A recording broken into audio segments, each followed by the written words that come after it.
Rabies வெறி வந்த ஒரு நாய் வந்து ஒரு குழந்தையை கடிச்சிருச்சு அப்படின்னா அதுக்கு மருந்து இல்ல அப்படிங்கிறாங்க. இப்போ வந்த கோவிடுக்கு நம்மளால மருந்து கண்டுபிடிச்சிட்டோம். இந்த ராபிஸ்க்கு ஏன் மருந்து இல்ல? ரேபிஸ்க்கு வந்து மருந்து இருக்குங்க. அதாவது இட் இஸ் வந்து 100% ப்ரிவென்டபிள் டிசீஸ். இந்த நோயை வந்து நம்ம தடுத்துடலாம்.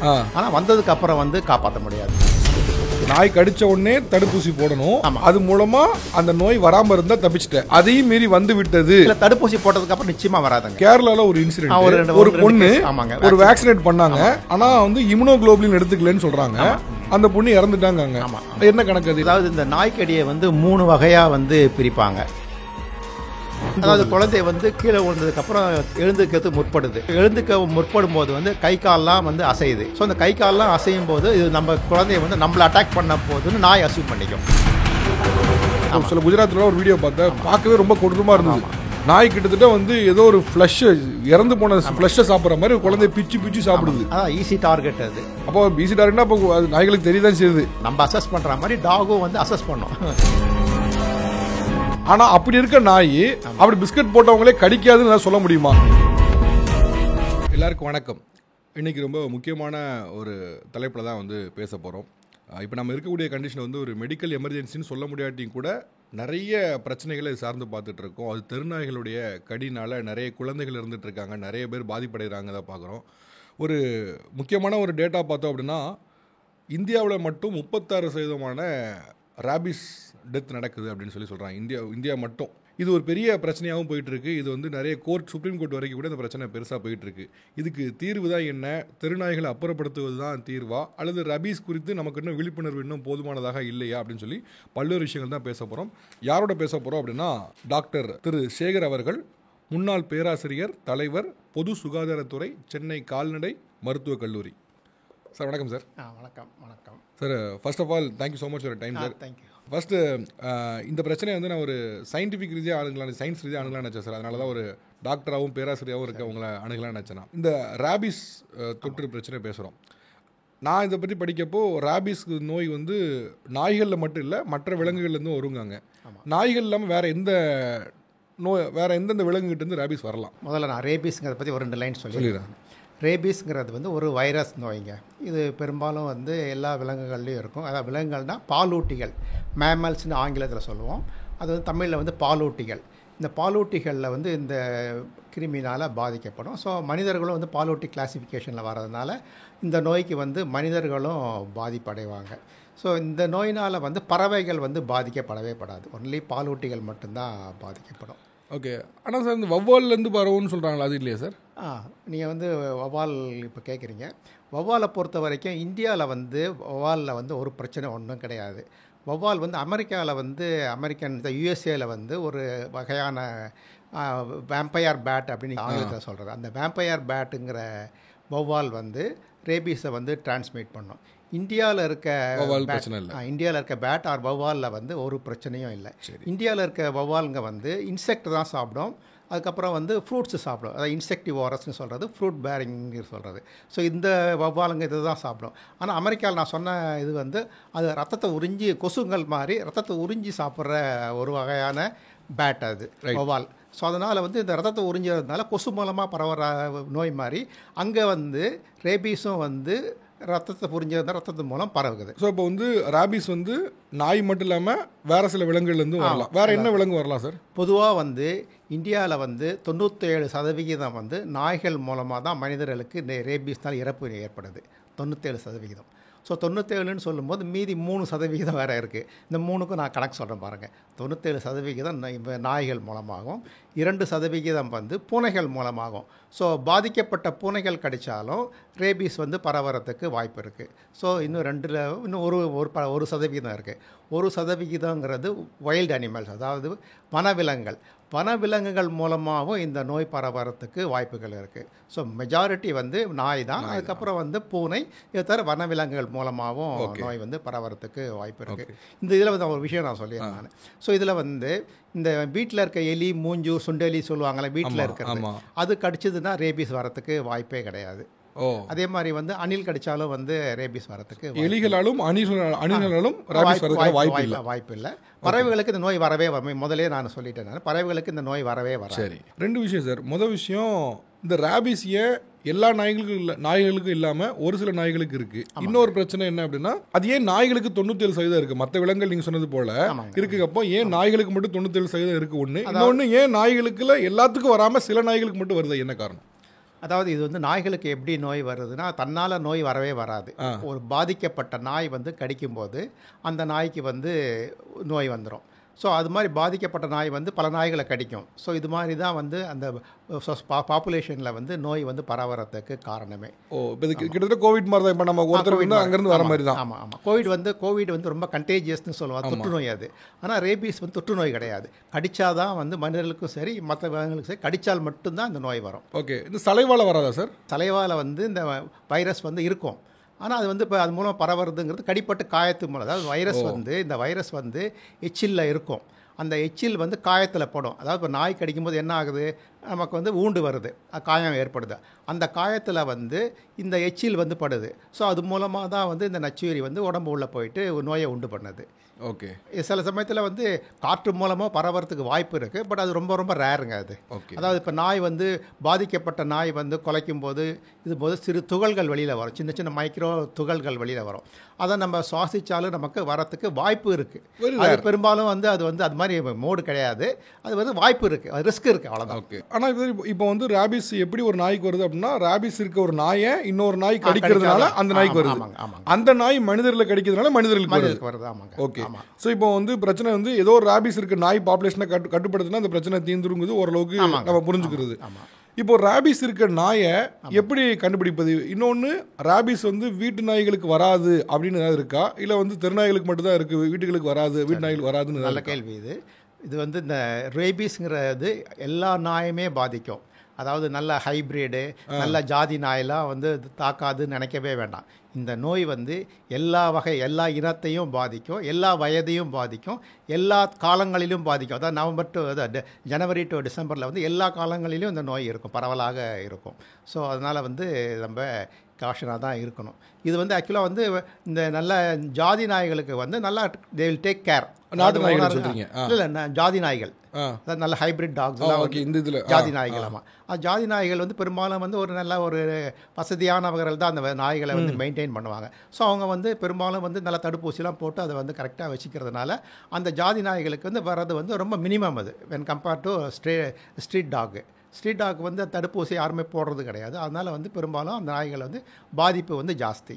இப்போ இந்த ரேபிஸ் வந்த நாய்களை பார்த்தாலே கண்டுபிடிக்க முடியுமா? இப்போ நீங்கள் ப்ரொஃபஷனல், இப்போ டாக்டர்ஸ், நீங்கள் பார்த்தா கண்டுபிடிக்க முடியும். பட் ஒரு சாமானியனால் ஒரு நாயை பார்த்து இந்த நாய்க்கு வந்து ரேபிஸ் இருக்குது இல்லைங்கிறத கண்டுபிடிக்க முடியுமா? கண்டுபிடிக்கலாம். எப்படி சார்? எப்படி? இப்போ சொல்கிறேன் பாருங்களேன். இதில் நோய் அறிகுறிகள்லாம் எப்படி இருக்கும் அப்படின்னா, முதல்ல வந்து எடுத்த உடனே வந்து சாதாரணமாக மற்ற நோய்களில் இருக்கிற மாதிரி தான் உணவு உண்ணாது. அது தவிர வந்து முக்கியமாக இதில் குறிப்பிடப்பட்டது வந்து ஃபோட்டோஃபோபியான்னு ஆங்கிலத்தில் சொல்கிறது. பாதிக்கப்பட்ட நாய்கள் வந்து வெளிச்சத்தை கண்டா ஒதுங்கும், போயிட்டு ஒரு இருட்டான இடத்துல போயிட்டு ஒளிஞ்சிக்கும். அதான் முதல் சிம்டம்ஸு. அதுங்களுக்கு வந்து வெளிச்சத்தை கண்டாலே வந்து ஒரு பய உணர்வு வந்துடும்.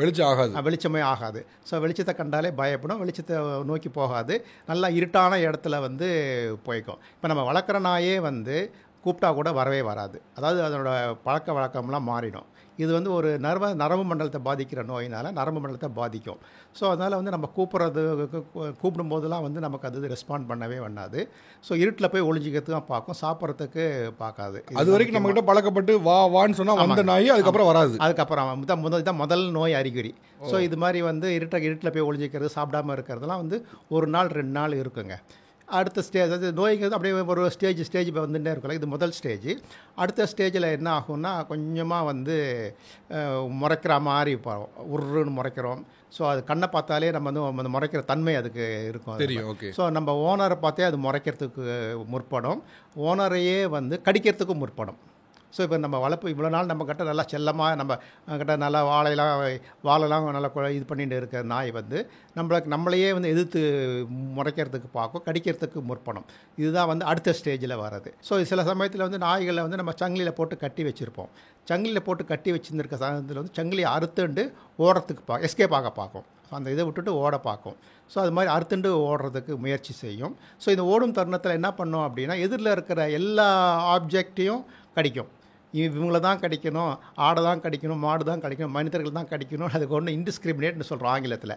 அதாவது எதிரில் என்ன இருக்கோ எல்லாத்தையும் கிடைக்கும். ஈவன் மரம் செடி இருந்தால் கூட அதை கூட கிடைக்கும், எல்லாத்தையுமே கிடைக்க முற்படும். ஸோ இப்போ ரேபிஸோடைய குணாதிசயத்தில் ஒன்று வந்து எதையாவது ஒன்று கடிச்சிட்டே இருக்கணும் போல. ஆமாம், அந்த நோயை தான் நான் ரெண்டாவது 2 நாள் முதல்ல அப்படியே ஃபோட்டோஃபோபியா இருக்கும். அதுக்கப்புறம் இந்த கடிக்கிறது வந்து சிம்டம்ஸு ஏற்படும். ஸோ அதே மாதிரி இது ஒரு 2 நாள் இருக்கும். முதல்ல ஒரு 2 நாள், இது ஒரு 2 நாள், 4 நாள் இருக்கும். அப்புறம் கடிக்கிறது வந்து அப்படியே அடங்கி போயிடும். அது ஏன் அடங்குது அப்படின்னா, நான் ஏற்கனவே சொன்ன மாதிரி இது நரம்பு மண்டலத்தை பாதிக்கிற நோய். ஸோ நரம்பு மண்டலத்தை பாதிக்கிறதுனால பெராலிசிஸ்னு ஆங்கிலத்தை சொல்கிறது செட் ஆகிடும்.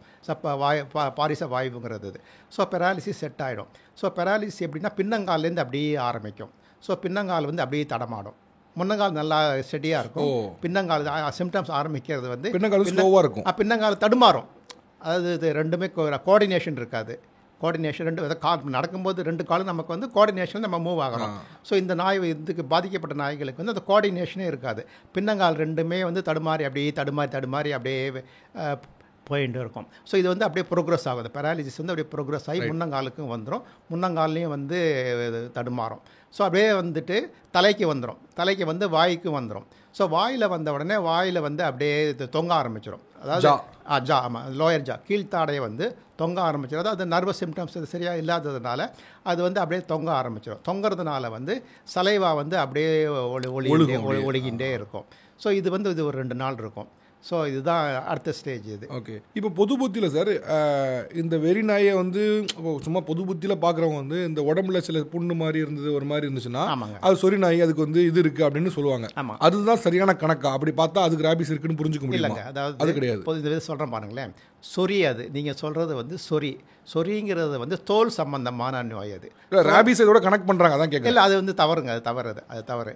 அதாவது அது வந்து சொறிங்கிறத வந்து தோல் சம்பந்தமான வியாதி, அது க்யூரபிள். அதை வந்து நம்ம எதனால் அந்த சொறி வந்திருக்குன்னு நம்ம பார்த்துட்டு அதுக்கு தகுந்த மருந்துகள்லாம் இருக்குது. அந்த மருந்துகள்லாம் நம்ம பயன்படுத்தினோம்னா அதை வந்து நம்ம க்யூர் பண்ணிடலாம். It's curable disease. சொறிங்கிறது க்யூரபிள். ஆனால் வெறிங்கிறது வந்து க்யூர் பண்ணவே முடியாது. நான் சொன்ன மாதிரி இந்த 2 நாள் இருக்கும். ஸோ அப்படியே வாய் ஜாடெல்லாம் தொங்கிடும் சொன்னாலும் அது இருக்கும். ஜொல்லு ஒழிகின்றே இருக்கும். அதுக்கப்புறம் வந்து பெராலிசிஸ் ஆகி அப்படியே நாய் படுத்த படுக்கையாகிடும். ஸோ படுத்த படுக்கையாகிட்டு இறந்து போயிடும். ஸோ இது வந்து மொத்தமே 7 நாள் தாங்க இருக்கும். இந்த வெறியில் வந்து பாதித்த முதல்ல சொன்னதுலேருந்து நீங்கள் பார்த்தீங்கன்னா 7 நாள் தான் வந்து இந்த நாய் வந்து உயிரோடு இருக்கும்.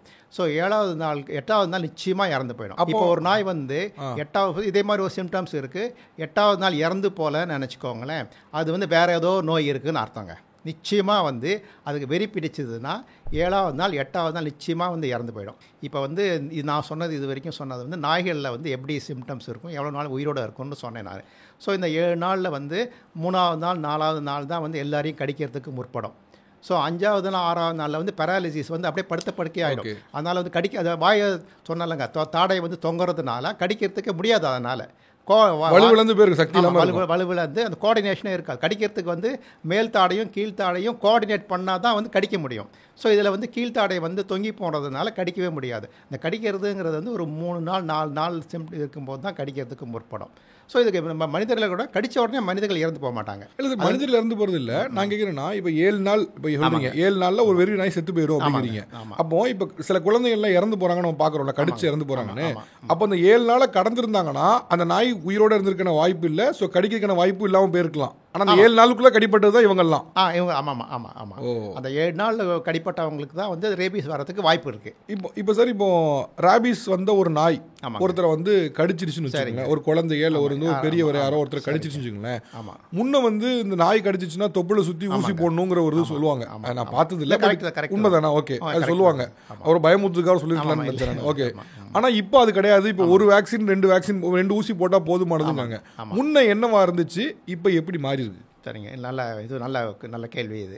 அதாவது முதல்ல வந்து ஆரம்ப காலத்தில் வந்து நர்வஸ் டிஷ்யூ வேக்சின்னு ஒன்று சொல்கிறது. அதாவது எப்படின்னா, இப்போ வந்து இந்த நச்சுயிரியை வந்து ஷீப்போடைய மூளைக்கு வந்து செலுத்துவாங்க. நம்ம ஊசி போடுற மாதிரி வந்து மூளையிலேயே நேராக அந்த வைரஸை வந்து செலுத்துவாங்க. ஸோ மூளைக்கே நேராக, நான் ஏற்கனவே சொன்ன மாதிரி இது மூளைக்கே நேராக போகிறதுனால ஷீப் என்ன ஆகும்னா இறந்து போயிடும். அந்த ரேபீஸ் வைரஸ்னால் இறந்து போயிடும். ஸோ இறந்து போனதுக்கப்புறம் அந்த வந்து ரேபீஸ் மூளையை வந்து கலெக்ட் பண்ணுவாங்க. மூளையை கலெக்ட் பண்ணாங்கன்னா மூளையில் வந்து அந்த வைரஸ்லாம் இருக்கும். இந்த வேக்சின் அப்படிங்கிறதே வந்து ஒரு கிருமியை வந்து கில் பண்ணிவிட்டு யூஸ் பண்ணுறதா வேக்சின்ங்கிறது. ஸோ இப்போ அந்த அந்த காலத்தில் என்ன பண்ணாங்கன்னா, இந்த மூளையை வந்து பாதிக்கப்பட்டு இறந்து போன ஷீப்போடைய பிரெயினை வந்து எடுத்துப்பாங்க. அந்த ஷீப் பிரெயினை வந்து அதில் வந்து வைரஸ்லாம் இருக்கும். அந்த வைரஸை வந்து கில் பண்ணிவிடுவாங்க. அதெல்லாம் நிறையா கெமிக்கல்ஸ்லாம் இருக்குது. நிறைய அந்த ரசாயனத்தெல்லாம் போட்டாங்கன்னா அது இறந்து போயிடும். அதே சமயத்தில் வந்து ஆனால் அந்த விர்லன்ஸ்னு ஒன்று சொல்கிறது, அதாவது அந்த நோய் எதிர்ப்பு சக்தி இருக்கும். அந்த ஆர்கானிசம் உயிரோடு இருக்காதே தவிர அந்த நோய் எதிர்ப்பு சக்தி அதுக்கு இருக்கும். ஸோ இதை வந்து அந்த ஷீப் பிரெயின்லேருந்து பண்ணதை வந்து அந்த வைரஸ்லாம் வந்து இறக்க வச்சு கெமிக்கலை போட்டு அது இறந்து போயிடும். இறந்து போனதுக்கப்புறம் ஆனால் அந்த வைரஸ் மொத்தம் இருக்கும், ஆனால் வைரஸோட பாடி மட்டும் இருக்கும். அதை வந்து வேக்சினாக வந்து ப்ரொடியூஸ் பண்ணுவாங்க. ஸோ இந்த இதுதான் வந்து அந்த காலத்தில் வந்து யூஸ் பண்ணிட்டு இருந்தோம். இது அது ரேபிஸ் வந்துருச்சு அப்படின்னா அந்த ரேபிஸோட கிருமியை தூக்கி ஆட்டோடைய உடம்புல மூளையில் செலுத்துவாங்க. மூளையில் மூளை பூரா கெட்டு போயிடும். அந்த ஆடு இறந்து போயிடும். அந்த மூளையை எடுத்து அந்த கிருமியை கொண்டுட்டு அந்த மூளையை மருந்தா யூஸ் பண்ணுவாங்க. மருந்து வேக்சினாக அதை ரெடி பண்ணுவாங்க. ஸோ இதுதான் வந்து முதல்ல வந்து அந்த வேக்சின் கண்டுபிடிச்சிக்கா இதெல்லாம் இதுதான் சொல்கிறாங்க. இதுதான் வந்து இந்த வேக்சின் தான் வந்து அந்த காலத்தில் வந்து வரும். இதை தான் வந்து தொப்புள் சுற்றி வந்து முதல்லலாம் வந்து 14 நாள் போடுவாங்க. 10 ml கொடுப்பாங்க. முதல்ல வந்த புதுசில் வந்து 14 நாள் கொடுப்பாங்க, 10 ml கொடுப்பாங்க. ஸோ அதுக்கப்புறம் சயின்ஸ் நம்ம வந்து டெவலப் ஆக அதெல்லாம் ஆராய்ச்சிலாம் பண்ணி இதை வந்து கொஞ்சம் குறைச்சி 10 நாளைக்கு போட்டால் போதும் அப்படின்ட்டு கொண்டாந்துட்டு 2 ml போட்டால் போதும் அப்படின்னா அப்பயும் வந்து வயிற்று ஊசி தான் போட்டிருந்தாங்க. எத்தனை ஊசி போடுவாங்க சார்? முதல்ல 14 இருந்தது, 10 ml கொடுத்துருந்தாங்க. 14 ஊசியா? ஆமாம். முதல்ல இனிஷியல் பீரியடில் இருந்தது. சயின்ஸ் டெவலப் ஆக அது வந்து 10 நாளாக குறைஞ்சது. 10 நாள் வந்து 2 ml கொடுத்துருந்தாங்க. அப்புறம் அந்த 10 நாள் வந்து 7 நாளாக குறைஞ்சது. ஸோ கடைசியாக வந்து 7 நாள் கொடுப்பாங்க, 2 ml வந்து வயிற்றை சுற்றி கொடுப்பாங்க. எத்தனை ஊசி? 7 ஊசிங்க. 7 ஊசி கொடுப்பாங்க. 7 ஊசி 14 நாள் ஃபர்ஸ்ட் போச்சு. அப்புறம் 7 ஊசி 10 ஆனது. 14 நாள் ஃபர்ஸ்ட் 7 ஊசியை 14 நாள் போட்டாங்க. அப்புறம் குறைச்சி 10 நாள் ஆக்குனாங்க. இப்போ தான் அது அந்த டிஷ்யூ கல்ச்சர் வேக்சின்ங்கிறது வந்து இப்போ வந்து அவுட் மாடர்ன் ஆகிடுது. அதான் நம்ம வந்து டெவலப் ஆகிட்டே வருது இல்லைங்க, ஒன்றும் இப்போ டெவலப் ஆகிறதுனா அது அவுட் மாடர்ன் ஆகிடுது. அந்த வேக்சின் வந்து இப்போ வந்து டெவலப்டு கண்ட்ரீஸில் வந்து யாருமே யூஸ் பண்ணுறது கிடையாது. அந்த வேக்சின் வந்து இப்போ வந்து அண்டர் டெவலப்டு கண்ட்ரீஸ் தான் யூஸ் பண்ணுறாங்க.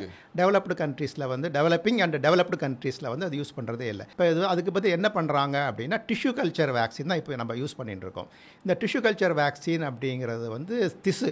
ஸோ நம்ம உடம்புல இருக்க திசுலேருந்து அதை வந்து அதாவது வைரஸை வந்து நான் முதல்ல வந்து ஷீப்போடைய மூளையில் வந்து அந்த கிருமியை வந்து செலுத்தி வேக்சின் தயாரித்தாங்க. இப்போ வந்து அதே கிருமியை வந்து டிஷ்யூ, அதாவது லேபில் வந்து டிஷ்யூஸ், பாட்டில்கள்லாம் டிஷ்யூஸ் இருக்கும். அந்த டிஷ்யூஸில் வந்து இதை இன்ஃபெக்ட் பண்ணி அதை வந்து வேக்சினாக ப்ரொடியூஸ் பண்ணாங்க. டிஷ்யூ கல்ச்சர் வேக்சின் அப்படின்னு சொல்கிறது. இப்போ லேட்டஸ்ட்டாக இருக்கிறது வந்து டிஷ்யூ கல்ச்சர் வேக்சின் ரொம்ப சேஃப். அந்த நர்வஸ் டிஷ்யூ வேக்சின் வந்து சில சைடு எஃபெக்ட்ஸ்லாம் ரொம்ப ஜாஸ்தியாக இருக்கும். என்ன சைடு எஃபெக்ட்ஸ்? சைடு எஃபெக்ட்ஸ் அதாவது நர்வஸ் டிஷ்யூஸில் பண்ணுறதுனால நரம்பு சம்பந்தமான நரம்பு சம்பந்தம் நரம்பு மூளையில் தயாரித்த வேக்சின்னால நரம்பு சம்பந்தமான பிரச்சனையெல்லாம் வந்து அந்த வேக்சின் போட்டவங்களுக்கு வரும். சில சமயம் எல்லாருக்கும் இல்லை, ஒரு சிலருக்கு அது மாதிரி வரும். ஸோ இப்போ இந்த டிஷ்யூ கல்ச்சர் வேக்சின் ரொம்ப சேஃப் வேக்சின் இருக்குது. இது எந்த வருஷம் வரைக்கும் சார் இந்த நீங்கள் சொன்னது மூளையை வச்சு பண்ணக்கூடிய வேக்சின் இருந்துச்சு? எப்போ இருந்து நம்ம கட் ஆஃப் சும்மா அப்ராக்சிமேட்டாக இப்போ இந்த வருஷத்துக்கு அப்புறம் நம்ம வந்து இந்த டிஷ்யூ கல்ச்சர் வேக்சினுக்கு மாறிட்டோம்னா எந்த வருஷத்துக்கு அப்புறம்? முதல்லலாம் வந்து எல்லா டெவலப்டு கண்ட்ரீஸ்லாம் கொண்டு வந்துட்டாங்க. அதுக்கப்புறம் நம்ம வந்து கிட்டத்தட்ட வந்து 1976, 75 to 80 ரேஞ்சில் வந்து நம்ம 80களுக்கு அப்புறம் தான் வந்துச்சு. அப்படியே வந்ததுக்கப்புறம் டிஷ்யூ கல்ச்சர் வேக்சின் வந்துடுது. ஸோ இப்போ டிஷ்யூ கல்ச்சர் வேக்சின் நம்ம கிட்ட இருக்குன்னு புரிஞ்சுங்க. ஆனாலும் சார் இப்போ சில மருத்துவர்கள் சொல்கிறாங்க இந்த ரேபிஸ்க்கு மருந்து இல்லை அப்படிங்கிறாங்க. நீங்க சொல்றது தடுப்பூசி. ஆனா இவங்க என்ன சொல்ல, ரேபிஸ் ஒரு ரேபிஸ் வெறி வந்த ஒரு நாய் வந்து ஒரு குழந்தையை கடிச்சிருச்சு அப்படின்னா அதுக்கு மருந்து இல்லை அப்படிங்கிறாங்க.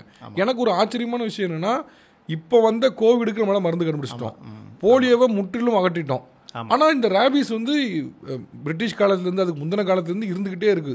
இப்ப பெரிய பிரச்சனையாகி சுப்ரீம் கோர்ட் வரைக்கும் தலைவலியா போய் முடிஞ்சிருச்சு.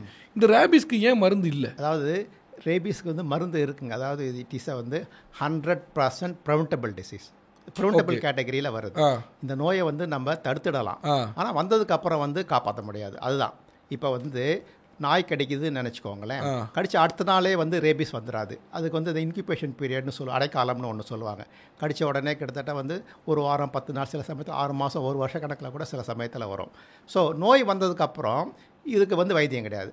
வரத்துக்கு அதான் வருமுன் காக்கிறது தான் இந்த இது. அப்போ அது தடுப்பூசி மாதிரி தானே வருது அது. ஆமாம் தடுப்பு தான். இப்போ நாய் கடிச்சதுன்னு நினச்சிக்கோங்களேன், நம்ம கரெக்டாக நம்ம தடுப்பூசி போட்டுட்டோம்னு நினச்சிக்கோங்களேன், நிச்சயமாக வந்து நமக்கு நோய் பாதிப்பு வரவே வராது. இல்லை சார், அதான் இப்போ புரிஞ்சுக்கிறேன். இப்போ என்னன்னா தடுப்பூசி போட்டிருந்தா கண்டிப்பாக வரக்கான வாய்ப்பு இல்லை, புரிஞ்சுக்கிறோம். நாய் கடிச்சதுக்கு பிறகு இப்போ நம்ம பாம்பு கடிக்கு முதல்ல வந்து அவ்வளோ இறப்புகள் இருந்துச்சு, இப்போ இறப்புகள் இருக்கு. ஆனால் முடிஞ்ச அளவுக்கு இப்போ எல்லா மருத்துவ கல்லூரிலையும் மருத்துவத்திலையும் பார்த்தீங்கன்னா அந்த ஸ்னேக் பைட் ஆன்டிவெனம் வச்சிருக்கோம், எல்லாரும் வச்சிருக்காங்க. இப்போ அந்த அளவுக்கு வளர்ந்துட்டோம். ஆனால் அந்த ரேபிஸ் இவ்வளவு பெரிய தொல்லையா இருக்கு, ஏன் மருந்தே இல்லைங்கிறாங்களே. இப்போ இங்க இல்ல, வளர்ந்த நாட்டிலயும் மருந்து இல்லைன்னா ஏன் அது ஏன்? அதாவது அந்த நோய் வந்ததுக்கு அப்புறம் வந்து அதை வந்து குணப்படுத்துறதுங்கிறது ரொம்ப ரொம்ப சிரமங்க. ஏன் என்ன காரணம் சார்? அது அந்த நோயோட தீவிரங்க, அது அதோட தன்மை. அது ஒரு இதுக்கு ஒன்று இது இருக்குல்லங்க. இந்த வைரஸை பொறுத்த வரைக்கும் அது நோய் வந்து செட் ஆகிடுதுன்னா காப்பாற்றுறதுக்கு வந்து இது வரைக்கும் மருந்து கண்டுபிடிக்க முடியவே இல்லை. அது வந்து அதாவது அது என்ன காரணம் அப்படின்னா, அது நரம்பு மண்டலத்தை பாதிக்குது. ஸோ நரம்பு மண்டலத்தை பாதிக்கிறதுனால வந்து அந்த இப்போ வந்து ஃபார் எக்ஸாம்பிள் இப்போ நம்ம சில இதெல்லாம் வந்து நம்ம ரத்தத்தில் இன்ட்ராவீனஸ்னு சொல்லுவோம். ஸோ நம்ம ரத்தத்தில் வந்து நம்ம மருந்துகளை அனுப்புகிறோம். அதனால் வந்து டக்குன்னு நமக்கு வந்து ரெக்கவரி ஆகிடும். ரத்தத்திலே வந்து நம்ம மருந்து செலுத்துறதுனால ஐவி வழியாக போட்டு பண்ணிடுறோம். ஐவி வழியாக போட்டு நம்ம பண்ணிடுறோம். இது வந்து மூளையே போய் பாதிக்குது. மூளையோட நரம்பு திசுக்கள் இருக்குல்லங்க, நரம்பு திசு, நரம்பு செல்லு, அது உள்ள இந்த வைரஸ் இருக்கிறதுனால அந்த உள்ளுக்கு போகிற மாதிரி மருந்து இன்னும் கண்டுபிடிக்க முடியல. இப்போ புரிஞ்சுங்க சார். இப்போ எய்ட்ஸுக்கு என்ன சொல்லுவாங்க அப்படின்னா, அந்த கிருமி வந்து ஷேப்பை மாற்றிக்கிட்டே இருக்கு, நம்மளால அதை கண்டுபிடிக்க முடியலம்பாங்க. இப்போ இது டைரெக்டாக மூளையிலே போய் அட்டாக் பண்ணுறதுனால மூளைக்கு போய் பண்ணுற அளவுக்கு நம்மகிட்ட மருந்து இல்லை. ஆமாம், அதாவது நம்ம மருந்து வந்து மூளைக்கு போயிட்டு மூளைக்கு உள்ளே இருக்க செல்ஸ் உள்ளே போனோம். ஸோ அது மாதிரி போனால் தான் வந்து நமக்கு வந்து எஃபெக்ட் இருக்கும். ஸோ அந்த மருந்து இன்னும் இது வரைக்கும் கண்டுபிடிக்க முடியும். அதனால தான் வந்து ஒன்ஸ் நோய் வந்ததுன்னா நிச்சயமாக வந்து இறப்பு தாங்க.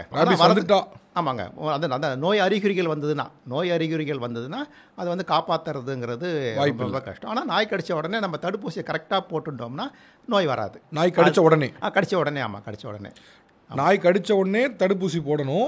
அது மூலமாக அந்த நோய் வராமல் இருந்தால் தப்பிச்சிட்டேன். ஆமாம், அதையும் மீறி வந்து விட்டது. தடுப்பூசி போட்டதுக்கு அப்புறம் நிச்சயமா வராதுங்க. அப்படியா? ஆனா சார், ஒரு கேரளால ஒரு இன்சிடென்ட், ஒரு பொண்ணு ஒரு வேக்சினேட் பண்ணாங்க. ஆனா வந்து இம்யூனோகுளோபுலின் எடுத்துக்கலன்னு சொல்றாங்க. அந்த பொண்ணு இறந்துட்டாங்க. என்ன கணக்கு? அது என்ன கணக்கு? எப்படி ஒரு காட்சி? அதாவது இந்த நாய்க்கடியை வந்து 3 வகையா வந்து பிரிப்பாங்க. கிளாஸ் 1, கிளாஸ் 2, கிளாஸ் 3 அப்படின்ட்டு 3 வகையாக பிரிப்பாங்க. கிளாஸ் 1ங்கிறது சாதாரணமாக கீரல் அது மாதிரி இருக்கிறது, அதுக்கு தடுப்பூசி மட்டும் போதும். ரெண்டாவதுக்கும் வந்து தடுப்பூசி மட்டும் போதுங்க. இந்த கேட்டகரி 3ங்கிறது வந்து மல்டிபிள் வூண்டுன்னு சொல்கிறது, அதாவது நிறைய இடத்துங்களில் வந்து கடி இருக்கும். இது தவிர வந்து இது நான் ஏற்கனவே சொன்ன மாதிரி நரம்பு சம்பந்தமான நோயாக இருக்காது. மூளைக்கு கிட்டக்க கடிப்பட்டதுன்னு நினச்சிக்கோங்களேன், அதாவது மூஞ்சிக்கிட்ட, கழுத்துக்கிட்ட இதெல்லாம் கடிச்சதுன்னா வந்து ரொம்ப ரிஸ்க்கு. சீக்கிரம் மூளைக்கு சீக்கிரமாக போயிடும். இதை வந்து நம்ம வந்து 3வது கேட்டகரி அப்படி கிளாஸ் 3 ஆர் கேட்டகரி 3 அப்படின்னு நம்ம கிளாஸிஃபை பண்ணுறோம். ஸோ இந்த கேட்டகரி 3க்கு வந்து இம்யூனோகுளோபின் கொடுக்கணுங்க. அதாவது வேக்சினும் போடணும். வேக்சின் கொடுத்துட்டு அந்த கடிச்ச இடத்த சுற்றி வந்து அந்த இம்யூனோகுளோபினை வந்து இன்ஸ்டில் பண்ணுறதுங்கிறது அதை சுற்றி நம்ம கொடுக்கணும். அந்த இம்யூனோகுளோபின் கொடுத்தோம்னா ரொம்ப சேஃபு. ஓகே, அப்போ அந்த கேஸை பொறுத்த வரைக்கும் இம்யூனோகுளோபின் கொடுக்காதனால இந்த இறப்பு ஏற்பட்டிருக்கலாம். சரி சார், இப்போ ரேபிஸ் வந்தால் அதுக்கு வந்து வந்துருச்சுன்னா ஒன்றும் கிடையாது, இறப்பு தான் அப்படின்னு சொல்லிட்டோம். இப்போ எனக்கு என்னன்னா, தடுப்பூசி போட்டால் இந்த பிரச்சனை இல்லைங்க. ஆமாங்க. ஆனால் சார், இப்போ எனக்கு தெரிஞ்ச வரைக்கும் சார், இப்போ தமிழ்நாடு சரி, கேரளாவும் சரி, இப்போ ஒரு தமிழ்நாடு கவர்மெண்ட் வழியாக சில தடுப்பூசி எல்லாம் வச்சிருக்காங்க. அதுல வந்து எனக்கு தெரிஞ்சு ரேபிஸ் தடுப்பூசி இல்ல.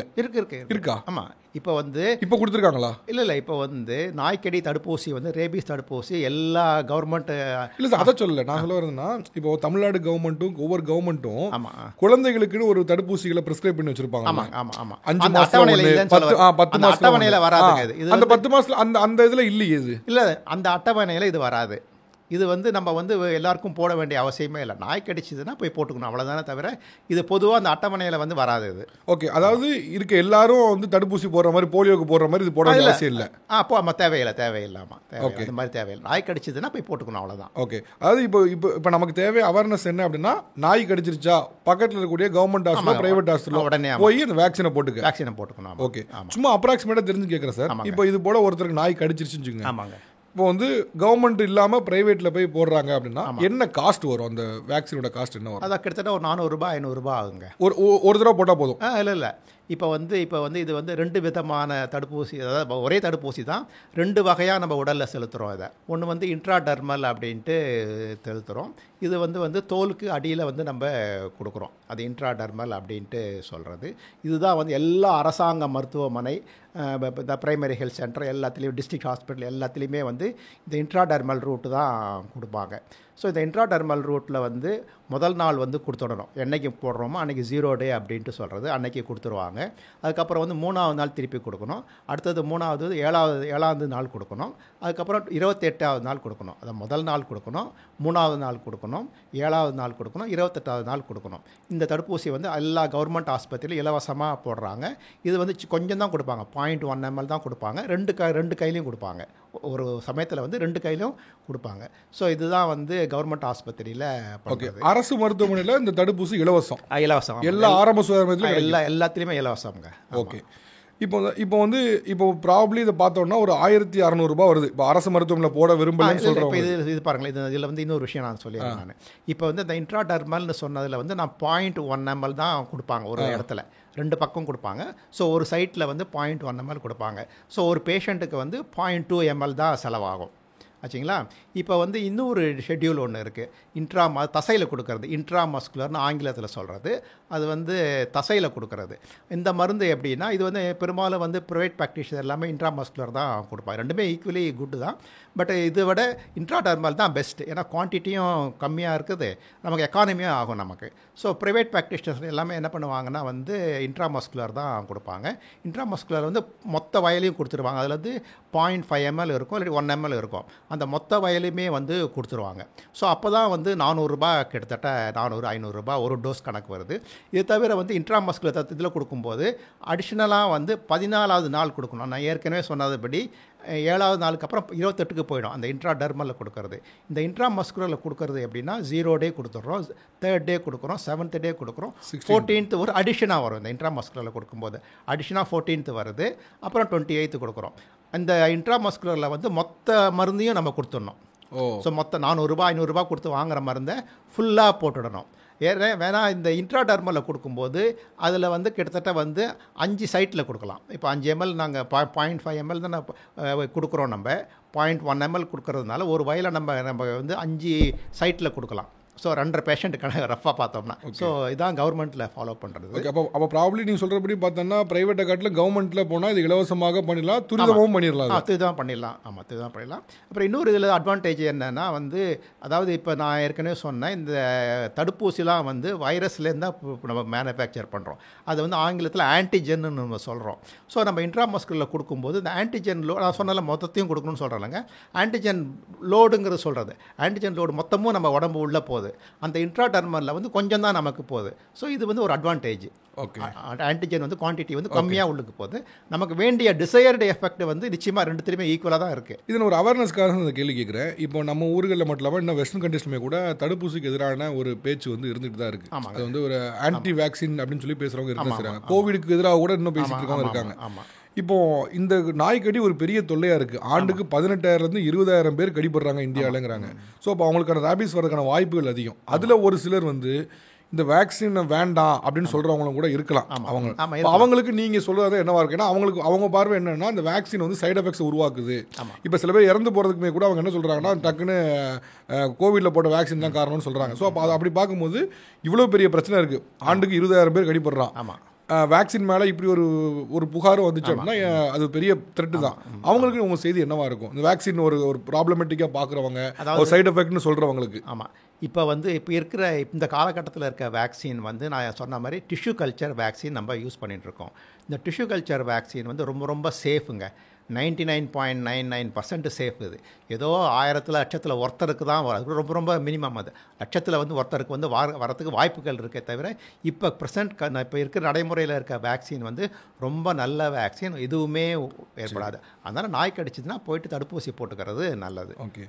இந்த ரேபிஸ் இதில் சார், இதில் ஒரு சிண்ட்ரோம் சொல்கிறாங்க, பிபிஎஸ் சிண்ட்ரோம் அப்படின்னு சொல்கிறாங்க. அதாவது இந்த ஒரு தண்ணியை பார்த்தா வந்து பயம் வர்றது, அப்படி அதாவது பிபிஎஸ் சிண்ட்ரோம் அப்படின்னு சொல்கிறாங்க.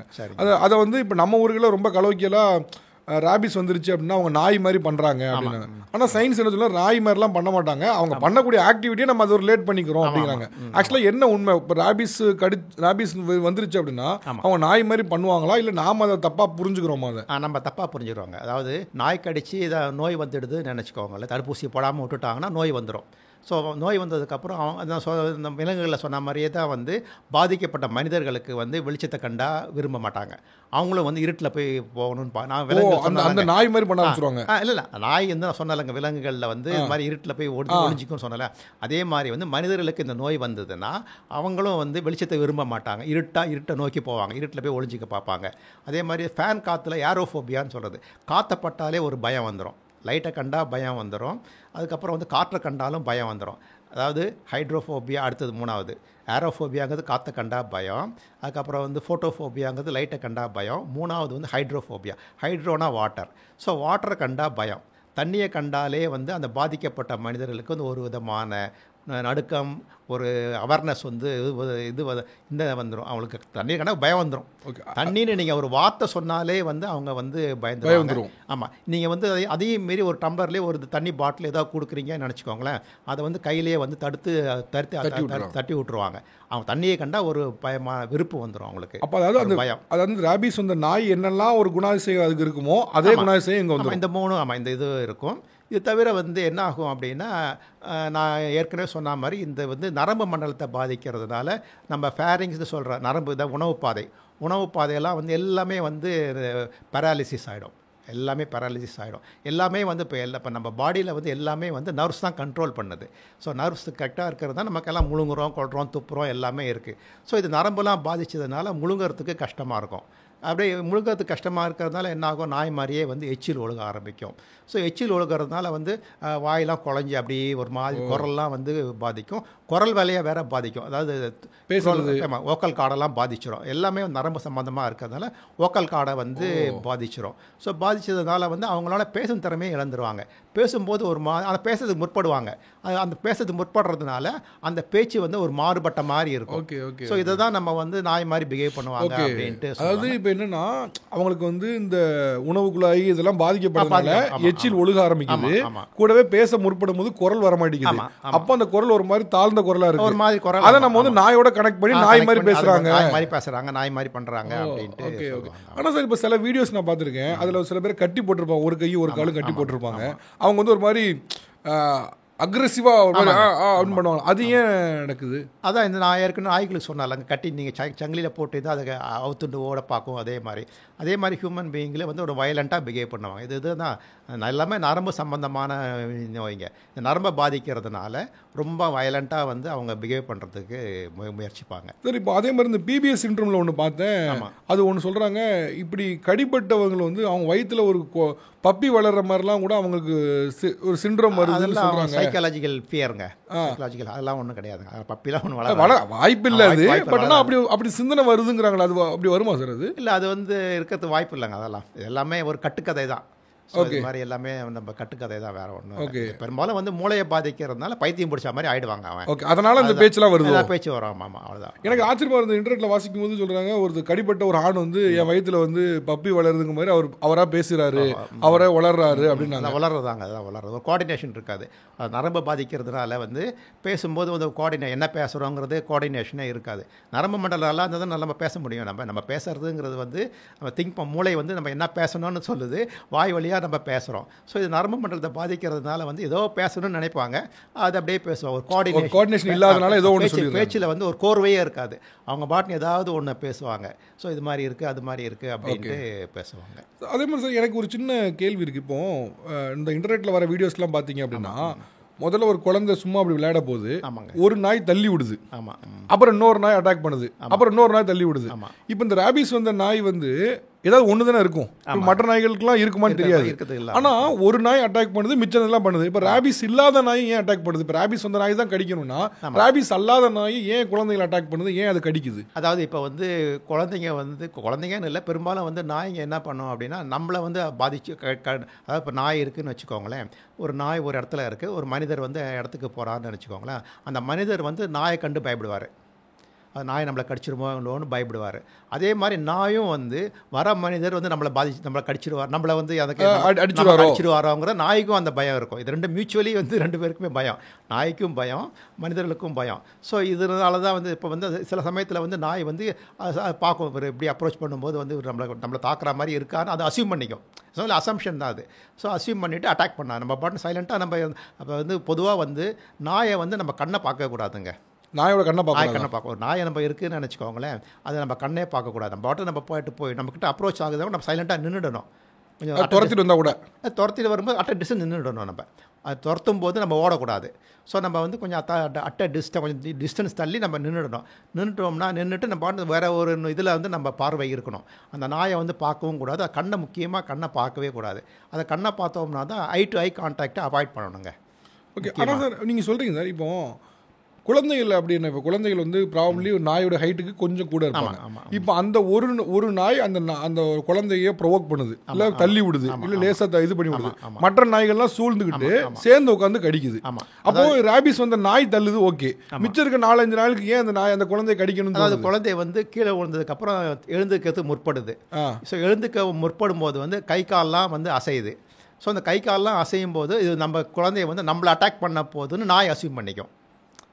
நாய் அசியூம் பண்ணிவிட்டு அதை அட்டாக் பண்ணுதுங்க. நான் ஏற்கனவே சொன்ன மாதிரி வந்து விழுந்த குழந்தையை வந்து எழுந்து தடுமாறி அப்படியே எழுந்து கைப்பிடி தடுமாறி அதை எழுந்துக்க முற்படும். காலை கீழே வச்சு கையை மேலே தூக்கி அப்படி பண்ணோம். இந்த பண்ணுற சைகையை வந்து நாய்களுக்கு என்ன நினைக்கிறோம், இது நம்மளை அடிக்கிறதுக்கு வராங்க, நம்மளை அட்டாக் பண்ண வருது. அது வந்து குழந்தை அட்டாக் பண்ணாதுன்னு அதுங்களுக்கு தெரியாது. ஸோ இது நம்மளை அட்டாக் பண்ண தான் வருது போலத்துக்கு அப்படின்னு இது ரெண்டுமே வந்து அட்டாக் பண்ண ஆரம்பிக்குது. அந்த காரணம் தான், அதான் முக்கியமான காரணம். நீங்கள் இத்தனை ஆண்டுகள் இருக்குது, நீங்கள் இப்படி சொல்லும்போது இப்போ என்னன்னா, இப்போ தெருவில் இருக்க ஒரு நாய்கள் என்னைக்கு வேணாலும் பொட்டன்ஷியலாக அட்டாக் பண்ணுங்கிறதானே இப்போ தெரியும். இப்படி சொல்லும்போது என்னைக்கு வேணால் அட்டாக் பண்ணும் அப்படின்னா இப்போ அந்த நாய்கள் தெருவில் இருக்குதுல என்ன எப்படி சேஃப்னு சொல்ல முடியும் நம்ம? அதாவது இப்போ நாய் ஒரு இப்போ நான் சொல்கிறேங்க, இப்போ நம்ம தெருவுங்கள்லேயே இப்போ நம்மலாம் வரோம், தெருவுங்களில் வந்து எவ்வளோ நாய் இருக்குது, அது நம்மளை வந்து கடிக்கிறது இல்லை. அது பாட்டு நாய் இருக்கும், நம்ம பாட்டு போயிட்டு வந்துட்டு இருக்கோம். அதை வந்து நம்ம வந்து கண்டுக்கவே கூடாதுங்க. அது எதுவுமே சீண்டக்கூடாது, எதுவுமே கல்லுகள் எதுவுமே நம்ம எடுக்கக்கூடாது. கல் அடிக்கிறது கொள்வது அதை பார்க்கவும் கூடாது. நாய் இருந்ததுன்னா அது பாட்டு போதும், நம்ம பாட்டுன்னு போயிட்டோம். நாங்கள் இது மாதிரி இருந்தோம்னா வந்து நம்மளை அட்டாக் பண்ணாது. ஆனால் அது ஓகே சார். இப்போ குழந்தைங்க இருக்கு விளையாடுது, அதை நம்ம பார்க்குறோம், அது ஒன்றும் அட்டாக் பண்ணலை, அது பாட்டுக்கு எங்கேயோ குழந்தை விளையாட இல்லை குழந்தை வந்து அட்டாக் பண்ணாது நமக்கு தெரியுதுங்க. இல்லை சார், நான் என்ன சொல்கிறேன், இப்போ நான் ஒரு என் வீட்டு தெருவில் போகிறேன், 5 நாய் நிற்குதுன்னு, நான் பாட்டுக்கு வந்துட்டு போகிறேன், அது என்னை கவனிக்கிறத விட்டுருது, அதை நம்ம அட்டாக் பண்ணல, அதுவும் அட்டாக் பண்ணல, முடிஞ்சுது. இப்போ குழந்தை அது பாட்டுக்கு ஏதோ விளையாண்டுட்டு இருக்கு. இப்போ அந்த குழந்தை அட்டாக் பண்ணிடுமோன்னு நினச்சி ஒரு 5 நாய் வந்து அந்த குழந்தைய அட்டாக் பண்ணுது அப்படின்னா, இப்போ நம்ம எப்படி நாய்கள் வந்து தெருவில் இருக்கிறத எப்படி அலோவ் பண்ண முடியும்? இப்போ நீங்கள் அதுக்காக குழந்தைய தெருவில் விடாமல் இருக்க முடியுமா? இல்லை அதுக்காக டெலிவரி பாய்ஸ் வந்து நம்ம வீட்டுக்கு வந்து சாப்பாடு கொடுக்காம இருக்கணுமா? அதுக்காக தெருக்கு போக முடியாமல் இருக்க முடியுமா? என்னைக்கு வேணால் அந்த அட்டாக் இருக்கும் அப்படின்னா, அப்போ அது நாய்களை தெருவில் விடுறதே எப்படி நம்ம இவ்வளோ அனுமதிச்சதுன்னு ஒரு கேள்வி வந்துடும்ல. ஆமாம், அதாவது தெருவில் வந்து நாய் இருக்கிறது நல்லதில்லை. அதுதான் கேட்குறேன், அதுதான் கேட்க வரேன். இல்லை அப்படி தெருவில் இருக்கிறது முடியாத பட்சத்தில் வந்து நம்ம வந்து அதை வந்து ஒன்றுமே சீண்டக்கூடாது, மாடுன்னு போயிட்டே இருக்கணுங்க. அதை பாட்டுக்கு அதை வந்து நம்ம கண்டுக்காமல் போகிறது தான் நம்மளை வந்து ஓகே. இல்லை நான் வந்து இது நாய்களுக்கு எதிராக கேட்கணும்னு இல்லை என் நோக்கம். ஆனால் பொது புத்தியில் என்னன்னா, நாய்கள் மேலே ஒரு நன்றி உணர்வு இருக்குது, நாய் வந்து எதாவது பண்ணணும்னு சொல்கிறோம். ஓகே, சில வீடியோஸ் அப்படி இருக்குது, நான் ஏற்றுக்கிறேன். ஆனால் இன்னொரு பக்கம் பார்த்தீங்க அப்படின்னா, சும்மா போகிற குழந்தைய அட்டாக் பண்ணுது. இப்போ சில குஜராத்தில் ஒரு வீடியோ பார்த்தேன், பார்க்கவே ரொம்ப கொடூரமாக இருந்தது. நாய் கிட்டத்தட்ட வந்து ஏதோ ஒரு ஃப்ளஷ் இறந்து போன ஃப்ளஷை சாப்பிட்ற மாதிரி ஒரு குழந்தைய பிச்சு சாப்பிடுது. இந்த குழந்தை செத்தும் போச்சு. அப்போ அது ரொம்ப பார்க்கவே அவ்வளோ கொடூரமா இருக்கு. அப்போ நீங்க ஏதோ 2 நாய் நன்றி உணர்வா இருக்குன்னு 2 வீடியோ காமிச்சு ரோட்ல இருக்க போற எல்லா நாய்களுக்கும் இந்த பிரச்சனை இருக்குன்னா, நாளைக்கு எப்படி குழந்தைய ரோட்ல விட முடியும்? நாளைக்கு ஸ்கூலுக்கு எப்படி அம்மா கூட்டு போயிட்டு வராங்கன்னு ஒரு இது வரும்ல. ஓகே, அது வந்து நாய் வந்து அப்ரோச்சிங் பர்சன் வந்து நமக்கு த்ரெட்டாக இருக்காரு அப்படின்னு நமக்கு வந்து பாதிப்பு ஏற்படும் அது உணர்ந்ததுன்னா அட்டாக் பண்ணுங்க. அந்த உணர்வு இல்லைன்னா அது ஒன்றும் பண்ணாது. ஆனால் சார், இப்போ ஒரு நாயை டிஃபெண்ட் பண்ணுற நாய் லவர்ஸ்ன்னு டாக் லவர்ஸ்ன்னு சொல்கிறவங்களாம் சொல்கிறதுன்னா, நாய் ஒரு நன்றி உணர்வு உள்ளது, ரொம்ப நன்றி உணர்வாக இருக்கும். நீங்கள் ஒரு தடவை பிஸ்கட்டை போட்டால் அது வந்து திருப்பி உங்களை வாயிலாட்டிகிட்டே இருக்கணும். அது நம்ம சில வீடியோஸில் பார்த்துருக்கோம்.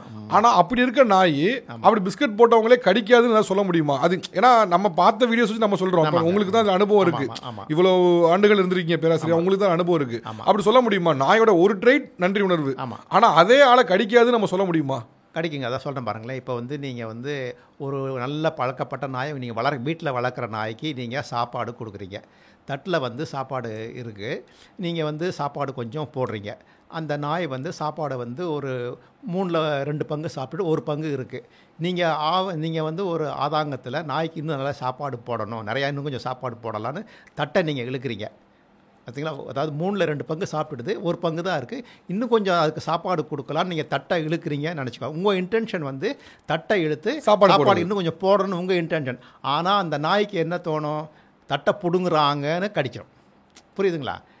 நம்ம சாப்பிட்ற தட்டை பிடுங்குறாங்க, நம்ம 1/3 மீதி சாப்பாடு இருக்குது, இவங்க நம்ம சாப்பாடை வந்து அபகரிக்கிறாங்களே அப்படின்னு ஓனரையே கடிக்க ஆரம்பிச்சிடும். இப்போ சார் இந்த இந்த தெருநாய்கள் பிரச்சனை ஒரு பெரிய தொல்லையாக இருப்பது வந்து சுப்ரீம் கோர்ட் வரைக்கும் பல வழக்குகள் போயிடுச்சு. இப்போ சமீபத்தில் வரைக்கும் வழக்கு போயிடுச்சு. ஒரு காலகட்டத்துக்கு மேலே இப்போ சமீபத்தில் சுப்ரீம் கோர்ட்டோட ஜட்ஜு சொல்கிறாரு, இந்த சுப்ரீம் கோர்ட் இந்த நாய் வழக்குனால நான் கொஞ்சம் ஃபேமஸ் ஆகிட்டேன் இன்டர்நெட்டில் அப்படிங்க.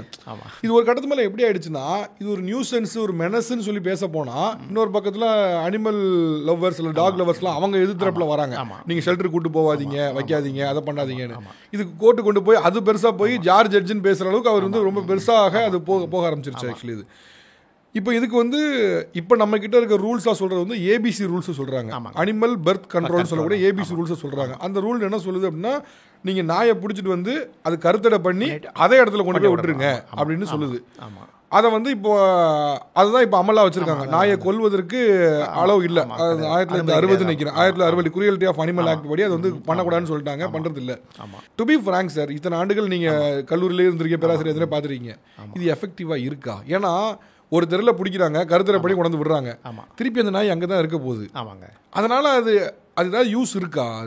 அதாவது யூஸுங்கிறது இல்லைங்க. இப்போ வந்து நம்ம கருத்தடை பண்ணதுனால ஓவர பீரியட் வந்து டாகோட பாப்புலேஷன் வந்து ரிடியூஸ் ஆகிடும். இப்போ எல்லாமே வந்து கருத்தடை பண்ணாமல் இருந்ததுன்னா எக்ஸ்ப்ளோசிவாக வந்து டாகோடைய பாப்புலேஷன் ஆகிடும். ஸோ கருத்தடை பண்ணதுனால அதனுடைய குட்டி போடுற திறன் வந்து கம்மியாகிறதுனால ஓவர பீரியட் உடனே நாளைக்கே எஃபெக்ட் தெரிஞ்சிடும். லாங் டைமில் வந்து டாகோட பாப்புலேஷன் வந்து கம்மியாகிறதுக்கு வாய்ப்புகள் இருக்குது.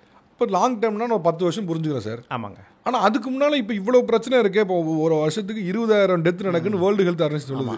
அப்போ 20,000 டெத்துனா இப்போ நீ லாங் டைமில் 10 வருஷங்கள் சரியாயிரும்னா அது வரைக்கும் இந்த குழந்தையும் கடிப்படுது, ஸ்விக்கி ஜொமேட்டோ டெலிவரி கடிப்படுறா. இப்போ அதுக்கு என்ன தீர்வு? முக்கியமான கேள்வி. ஆமாம், 10 வருஷம் கழிச்சு தீர்வு வந்துடும். ஓகே, இப்போ நான் என்ன பண்ணுறது? ஓகே, இப்போ ஏபிசி ரூல் இல்லாத வேற ரூல் நம்மகிட்ட கிடையாதா சார்? நம்மளால வேற பண்ண முடியாதா? இப்போ கருத்தடை தாண்டி நம்மக்கிட்ட வேற எந்த இதுவும் கிடையாதா? அதாவது வந்து நாயோடைய பாப்புலேஷனை கண்ட்ரோல் பண்ணணுங்க. ஸோ கண்ட்ரோல் பண்ணணும் அப்படின்னா ஏபிசி தான் பண்ணி ஆகணுங்க. ஸோ ஏபிசி பண்ணோம்னா வந்து டாகோடைய பாப்புலேஷன் வந்து கொஞ்சம் கிராஜுவலாக வந்து கம்மியாகிறதுக்கு வாய்ப்புகள் இருக்குது. ஓகே, ஆமாம். அப்போ வாய்ப்பு வந்து இதுதான் புரிஞ்சுக்கிறேன். ஏபிசி மட்டும் தான் நம்ம கிட்ட இருக்க வாய்ப்பு. ஏபிசி தான் பண்ணாமா. ஓகே, இப்போ நாய்களை கொண்டு போய் ஷெல்டரில் வைக்கிறதையும் அனுமதிக்க மாட்டாங்க. சில அனுமதிக்க மாட்டாங்கன்னு இல்லை, ஷெல்டரில் வந்து அது ஒரு ரெக்யர்மெண்ட். இப்போ நம்ம இருக்கோங்க, நமக்கு வந்து எவ்வளோ ஸ்பேஸ் வேணும்னு இருக்குல்லங்க. அதே மாதிரி வந்து அந்த ஸ்பேஸ் வந்து இருக்குமாங்கிற சந்தேகம் அவங்களுக்கு. அனிமல் இந்த ஸ்டெரிலைசேஷன் சொல்கிறோம்ல ஏபிசி, அதனால் வந்து இந்த ஸ்ட்ரே டாக்ஸர் கூட தெருநாய்களுக்கு வந்து அக்ரெஷன் ரொம்ப ஜாஸ்தி ஆகுது, அதனால் போய் கடிக்குதுன்னு ஒரு சொல்கிறாங்க. அது ரீப்ரொடியூஸும் பண்ண முடியாது, தனக்கு இருக்கக்கூடிய இன்பமும் போச்சு அப்படிங்கப்போ அந்த அக்ரெஷன்னால போய் கடிச்சிருதுங்க. அது உண்மையா? இல்லைங்க, அதனால் ஏபிசி பண்ணுறதுனால அக்ரெசிவ்னஸ் வராது. ஆமாம், செக்ஷுவல் இது இருக்காது, அவ்வளோதான். தவிர அதனால் அக்ரெசிவ் வந்து தூண்டாதுங்க, அதெல்லாம் வந்து தவறு. இந்த ரேபிஸ் பிரச்சனை பல ஆண்டுகளாக இருந்தாலும் கூட சார், இப்போ என்ன சொல்கிறாங்கன்னா இப்போ ரொம்ப அதிகமாக போனதுக்கு காரணம் என்ன? இந்த கோவிட் அப்போ பார்த்தீங்க அப்படின்னா நாய்களை கூட்டு போய் கருத்தடை பண்ணுறது, இந்த வேக்சினேட் பண்ணுறதுங்கிறது வந்து அரசுக்கு சில சிக்கல்கள்லாம் இருந்துச்சு. தமிழ்நாட்டில் ஓவராலாக சிக்கல் இருந்துச்சு.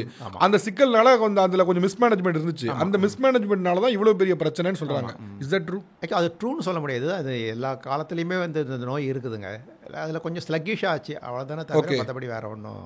ஓகே, முக்கியமாக அது வந்து அதுதான் காரணம்னு சொல்ல முடியாது. ஓகே ஓகே சரி, இப்போ இது குழந்தைகளை மட்டுமே இப்போ நிறைய மேபி குழந்தைகளை அதிகமாக அட்டாக் பண்ணுற வீடியோஸ் நம்ம பார்க்கலாமா இருக்கலாம், டேட்டாவாக தெரியல. ஆனால் ஒரு டேட்டா என்ன சொல்லுதுன்னா 15 வயசு கீழே இருக்க குழந்தைகள் மட்டும்தான் ஒரு 60% பேர் இந்த நாய் அட்டாக்ல, நாய் கடியில் பார்த்தீங்கன்னா 60% பேர் பார்த்தீங்கன்னா 15 வயசுக்கு கீழே கூட குழந்தைகள் இருக்காங்க. ஏன் குழந்தைகளை தான் அட்டாக் பண்ணுது? அதுக்கு ஈஸி டார்கெட் மாதிரி தெரியுதா என்ன? ஏன் ஈஸி குழந்தைகளை மட்டும் அதிகமாக அட்டாக் பண்ண காரணம்? அதான் ஈஸி டார்கெட். அது ஈஸி டார்கெட். குழந்தைங்க கையில் ஏதாவது இருக்கும், பொருள்கள் ஏதாவது இருக்கும், அதை பிடுங்கிறதுக்கு பார்க்கும், கொள்ளும், அது மாதிரி தாங்க ஈஸி டார்கெட் அது. ஓகே, அப்போ பிசி டார்கெட்னா அப்போ அது நாய்களுக்கு தெரியதான் செய்யுது. இப்போ இதை அடிச்சா திருப்பி அடிக்காதுன்னு தெரியதான் செய்யுது. அதுங்களை தான் சொல்கிறேன், நான் சொன்னலங்க, நம்ம அசஸ் பண்ணுற மாதிரி டாகும் வந்து அசஸ் பண்ணும், அப்ரோச்சிங் பர்சனை வந்து அசஸ் பண்ணும் எப்படி இருக்காரு என்னான்ட்டு. ஸோ குழந்தைய வந்து அட்டாக் பண்ணாதுன்னு அதுக்கு அசஸ் பண்ண தெரியும் அதுங்களுக்கு. ஓகே. இப்போ வளர்ந்த நாடுகளில் இது எப்படி சமாளிக்கிறாங்க? இப்போ நம்ம வந்து டெவலப்பிங் கண்ட்ரியில் இருக்கோம், அண்டர் டெவலப்ல டெவலப்பிங் கண்ட்ரியில் இருக்கோம். வளர்ந்த நாடுகள் இந்த பிரச்சனை எப்படி சமாளிக்குது? அவங்க வீடுகளில் தெருக்களில் இருக்கக்கூடிய தெருநாய்களை எப்படி கண்ட்ரோல் பண்ணுறாங்க? என்ன செய்கிறாங்க? எப்படி ஒர்க் ஆகுது? வளர்ந்த நாடுகளில் வந்து தெருநாயை இருக்கக்கூடாதுன்னு சட்டம் இருக்குங்க. ரோட்டில் நாய் இருக்கக்கூடாது, இருந்தாலும் சாப்பாடு போடக்கூடாது. ஆமாம், சாப்பாடு போடக்கூடாது. ஆமாம். இப்போ நீங்கள் பார்த்தீங்கன்னா வெளிநாட்டிலலாம் வந்து இப்போ நம்ம ஊர்லலாம் நாயை வந்து வாக்கிங் கூட்டின்னு போகிறாங்க.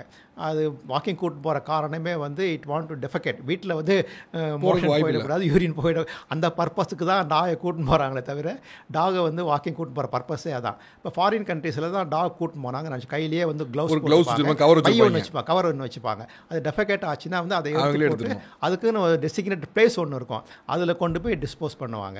ஸோ இது மாதிரி நடைமுறைகள்லாம் இருக்குது. ஸோ இந்த நடைமுறைகள்லாம் வந்து நம்ம இந்தியாவில் வந்து கொஞ்சம் கம்மியாக இருக்கிறதுனால. ஸோ வேலை நாடுகளில் ரோட்டில் நாயே இருக்கக்கூடாதுங்கிற ரூல். ஸோ அது போல் நாயே இல்லாமல் இருந்தால் ஒரு சேஃபான என்விரான்மெண்ட்டாக இருக்காங்க. ஆமாம் ஆமாம். ஓகே.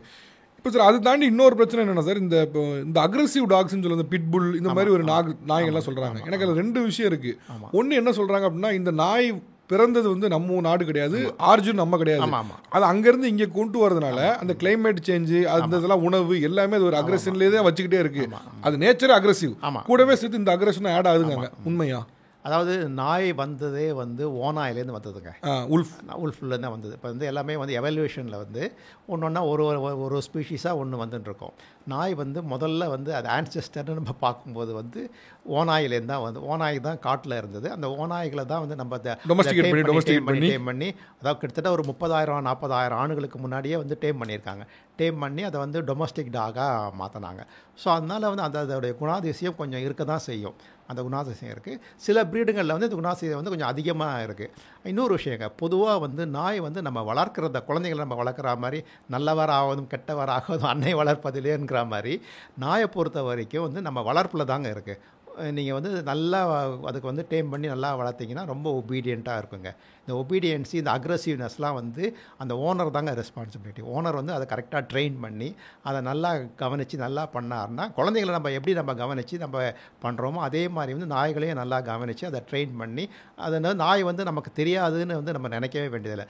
நம்ம சொல்கிறது எல்லாமே வந்து புரிஞ்சுக்கும். நமக்கு வந்து தேவையில்லாத ஒன்று பண்ணுதுன்னா பண்ணக்கூடாது ரிப்பீட்டடாக நம்ம சொல்லியிருந்தோம்னு நினச்சிக்கோங்களேன், அது வந்து புரிஞ்சுன்னு வந்து அதை ரிப்பீட் பண்ணாது.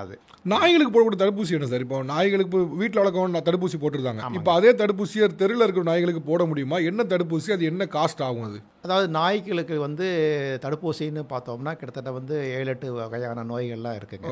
7-in-1 அப்படின்ட்டு. ரேபிஸ்க்கு இருக்கா? ரேபிஸும் இருக்குங்க. அதாவது 7-in-1 அப்படின்ட்டு ஒரு வேக்சின் இருக்குது. இந்த வேக்சின் வந்து கிட்டத்தட்ட வந்து 2 மாத வயசில் போடணும், பிறந்த உடனே 2 மாத வயசில் போடணும். இதில் வந்து டிஸ்டம்பர், ஹெப்படைட்டிஸ், லெப்டோஸ்பைரோசிஸ் அப்படின்னு ஒரு 7 வகையான நோய்களுக்கு எதிர்ப்பு சக்தி இருக்குது. இதை வந்து 2 மாத வயசில் கொடுக்குறோம். அதுக்கப்புறம் 1 மாதம் கழித்து பூஸ்டர் ஒன்று கொடுக்குறதுன்னு சொல்லணும். ஆச்சுங்களா? இது வந்து தனி இது தவிர வந்து ரேபிஸ் வேக்சின் தனியாக இருக்காது. ஓகே. ரேபிஸ் வேக்சின்ங்கிறது 3 மாத வயசில் தான் கொடுக்கணும். 3 மாதத்துக்குள்ளே கொடுத்தோம்னா அந்த வேக்சினோட எஃபெக்ட் இருக்காது. கொடுத்து நமக்கு வேக்சின் கொடுக்குறோமோ அது நமக்கு பயன் வேணும் நமக்கு. ஸோ அது வந்து எல்லாமே ஸ்டடி பண்ணிவிட்டு 3 மாத வயசில் தான் கொடுக்கணுன்ட்டு இருக்குது. 3 மாத வயசில் வந்து அந்த ரேபிஸ் தடுப்பூசி கொடுக்கணும். அது எவ்வளோ நாள் எஃபெக்டிவாக இருக்கும்? வருஷம் அதை ரிப்பீட் பண்ணணும். ஒவ்வொரு வருஷம் போடணும். வருஷம் நம்ம அது போட்டால் ரேபிஸ் இருக்க நாய் வந்து ஃப்ரெஷ்ஷாக இருக்க நாயை கடிச்சா ரேபிஸ் வராது? அப்படி கிடையாது. அது ரொம்ப தவறு. அது அப்போ இதுக்கு சொல்கிறேன் பாருங்களேன். இப்போ வந்து ரேபிஸ் வந்து காற்றுலகத்தில் அப்படியே பரவுது நோய்களுக்கு, அது நமக்கு தெரியாது. அது நமக்கு. ஸோ நீங்கள் தடுப்பூசி நீங்கள் போட்டுட்டீங்கன்னு நினச்சிக்கோங்களேன், உங்கள் நாய்க்கு வந்து ரேபிஸ் வரத்துக்கு வாய்ப்பே கிடையாது. உங்கள் நாய்க்கு வந்து ரேபிஸ் நிச்சயமாக வராது. ஆனால் உங்கள் நாய் வந்து மற்றொரு ரேபிஸ் நாய் கடிப்பட்டதுன்னு நினச்சிக்கோங்களேன், அது வந்து வரத்துக்கு வாய்ப்பு உண்டு. கடிச்சா வந்துடும், ஆனால் காற்றுல பரவனா வராது. அதான் அது ஆன் இட்ஸ் ஓன் வராது.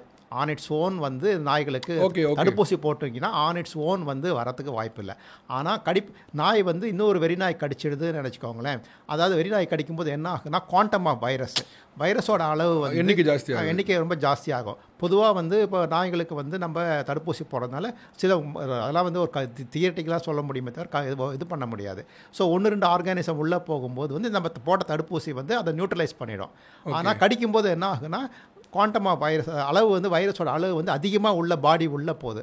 அதனால் வந்து நம்ம போட்டது வந்து எஃபெக்ட் இல்லாமல் போயிடுது. நம்ம போட்டது வந்து என்ன கேட்டகரியில் வருதுன்னா ப்ரொஃபைல் ஆக்சிஸ்னு சொல்லுவோம். நம்ம ப்ரொஃபைல் ஆக்சிஸ் அதாவது தடுப்பூசி, நோய் வராமல் இருக்கிறத நம்ம ப்ரொஃபைல் ஆக்சிஸ் நம்ம பார்த்துக்குறோம். அந்த ப்ரொஃபைல் ஆக்சிஸ் வந்து கடிச்சதுன்னா வந்து அதுக்கு எஃபெக்ட் இருக்காது. அப்போ நாய் அப்படி கடிச்சதுன்னா திருப்பி வந்து நாய்க்கு தடுப்பூசி தான் போடணும். கடிப்பட்ட அது என்ன காசு வரும் பொதுவாக அந்த நாய்களுக்கு போட தடுப்பூசி?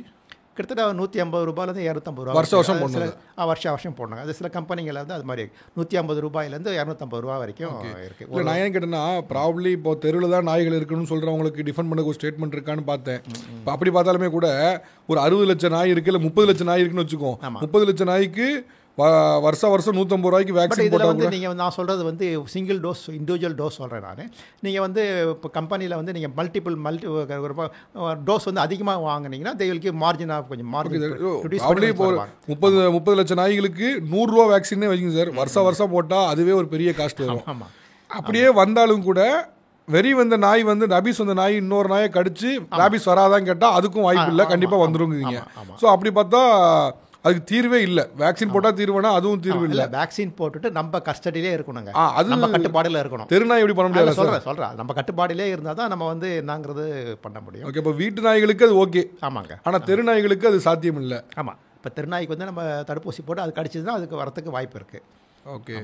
ஸோ இப்போ எனக்கு தெரிஞ்சு இப்போ தெருநாய்கள் ஓகே, இதை வந்து நம்ம தெருநாய்களோட வாழ பழகலாம்னு சொல்கிறதுக்கு எனக்கு தெரிஞ்சு நம்ம கான்வெர்சேஷனில் ஏதாவது கிடைக்குமான்னு ட்ரை பண்ணேன். எனக்கு தெரிஞ்சு அது தெருநாயோட வாழ பழகலான்னு நீங்களும் சொல்ல முடியல. பிகாஸ் அந்த சிச்சுவேஷன் தான் இருக்குது உங்களுக்கு.